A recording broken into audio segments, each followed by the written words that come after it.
Okay, what we're looking at is deafness as a culture and deafness as a disability, and how people, refer to them as two distinctly different things. And we're going to look at those two as we continue through on this chapter, and kind of, and what we look at is the culture that is being deaf, the same as, I might be Irish and somebody else might be German, or they might be Italian, and seeing them as just people who, they just communicate a different way, the same as I speak English, but somebody else might speak Italian.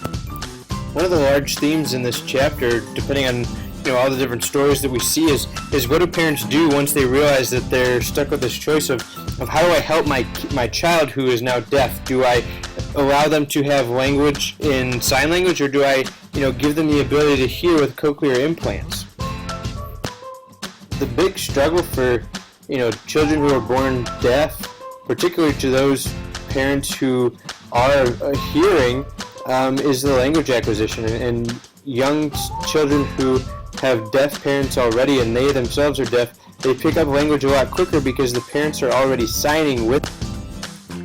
And it is such a tough decision for parents. Do I allow my child to have a surgery? The early surgeries weren't great. You were hearing primitive sounds. It wasn't tremendous sounds with the cochlear implants. And so a lot of people felt like there was an eradication of deaf culture coming. What we saw throughout the chapter was a lot of parents who were of hearing. They look at their child with this handicap, and they struggle to communicate with them, and it puts a great strain on the relationship. And the parents tend to look at the deafness as a handicap, whereas the kids, as they get older, see it as more of a culture. And many people feel that by parents automatically opting for the surgery for their children to be able to hear through the cochlear implants, they're taking away that person's opportunity to choose. But you also, in the process, are in the long run getting rid of deaf culture, because these kids are no longer going to be deaf.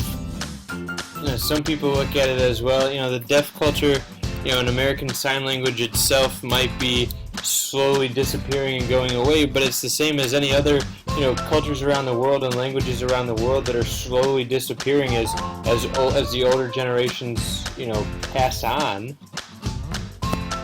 The last kind of piece that the book would hint on, especially going through the stories, is what do we consider deaf? Is it a culture, is it a disability, or is it both? Because if you look at it more as a culture and you take away the disability aspect of it, you take away things like closed captioning on TV and YouTube.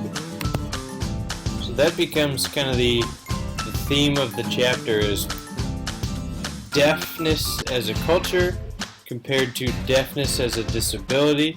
Can we have both of them at the same time? With new technology, what is happening to the deaf culture and how we respond to that in the future. Created using Powtoon.